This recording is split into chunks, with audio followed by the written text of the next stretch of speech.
ಇನ್ನು ಚಿತ್ರದುರ್ಗದಲ್ಲಿ ಐತಿಹಾಸಿಕ ತಿಮ್ಮಣ್ಣ ನಾಯಕ ಕೆರೆ ಖಾಲಿಯಾಗಿದೆ. ಭೀಕರ ಬರದಿಂದ ಬತ್ತಿರುವಂತಹ ತಿಮ್ಮಣ್ಣ ನಾಯಕ ಕೆರೆ ಈಗ ಸಾಕಷ್ಟು ಸಮಸ್ಯೆಯನ್ನು ಸ್ಥಳೀಯ ನಾಯಕರಿಗೆ ಕೂಡ ಉಂಟು ಮಾಡ್ತಾ ಇದೆ. ಯಾಕೆಂದರೆ ಈ ಕೆರೆಯಲ್ಲಿ ನೀರಿಲ್ಲ.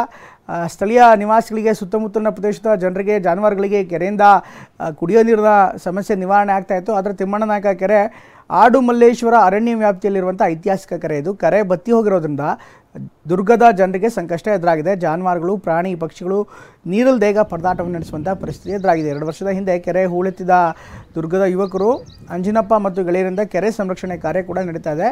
ಇನ್ನು TV9 ಕೆರೆ ಉಳಿಸಿ ಅಭಿಯಾನದ ಬಳಿಕ ಹೂಳೆತ್ತಿದ್ರು ಅವರೆಲ್ಲರೂ ಕೂಡ. ಆ ಸಂದರ್ಭದಲ್ಲಿ ಅಭಿಯಾನ ಮಾಡಿತ್ತು TV9.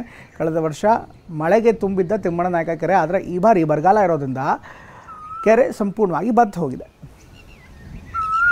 ಬ್ಲಾಕ್ ವೈಸ್ ಇದ್ದಾಗ ಇಡೀ ಚಿತ್ರದುರ್ಗಕ್ಕೆ ನೀರು ಉಣಿಸಿದಂಥ ಕೆರೆ ಇವತ್ತು ಬರಡಾಗೋಗಿದೆ. ನಮ್ಮ ತಾತನವರಾದಂಥ ವಾಟರ್ ಸಪ್ಲೈಯರ್ ಹನುಮಯ್ಯ ಅಂತ ಇಂದ್ಲರಿಗೆಲ್ಲ ಗೊತ್ತಿರುತ್ತೆ ಹೆಸರು. ಅವರು ಇಲ್ಲಿಂದ ನೀರು ಬಿಟ್ಕೊಂಡು ಹೋದರೆ ಇಲ್ಲಿ ಹುಲಿಗಳಿರೋವಂಥ ಅವಾಗ ಆ ಹುಲಿ ಬಂದಾಗ ಅವರು ನೋಡ್ಕೊಂಡು ಕಂಬಗಳೆಲ್ಲ ಹತ್ಕೊಂಡು ನೀರು ಬಿಟ್ಟಿದ್ದಾರೆ. ಏನಂದರೆ ಇಲ್ಲಿಂದ ಮೋಟ್ರೇ ಬೇಕಿಲ್ಲ, ಆನ್ ಮಾಡಿರೋ ಫಿಲ್ಟ್ರಸ್ ಹೋಗ್ಬಿಟ್ಟು ಆ ಫಿಲ್ಟ್ರ್ ಆಗಿರೋ ನೀರು ಎಲ್ಲ ಇದಕ್ಕೂ ಸಂತೃಷ್ಟಿ ಆಗ್ತಿತ್ತು. ಅಂಥದ್ದು ಮಾರಿ ಕಡಿಮೆ ನೀರು ತಂದ ಮೇಲೆ ಈ ಕೆರೆ ನಿರ್ಲಕ್ಷ್ಯಕ್ಕೊಳಗಾಗಿ ಇಲ್ಲಿಗೆ ಬರೋ ನೀರಿನ ಸೋರ್ಸ್ ಎಲ್ಲ ಬತ್ತು ಹೋಗಿ ನೀರೇ ತುಂಬ್ದಂಗೆ ಆಗೈತೆ.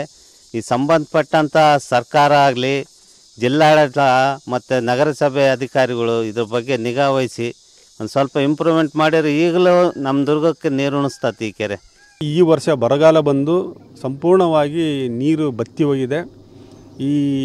ಈ ವಿಚಾರವಾಗಿ ನಾವು ಜಿಲ್ಲಾಡಳಿತಕ್ಕಾಗಿರ್ಬೋದು, ಫಾರೆಸ್ಟ್ ಡಿಪಾರ್ಟ್ಮೆಂಟಿಗಾಗಿರ್ಬೋದು ಈ ವಿಚಾರನ ನಾವು ಅವ್ರ ಗಮನಕ್ಕೆ ತಂದಿದ್ದೀವಿ.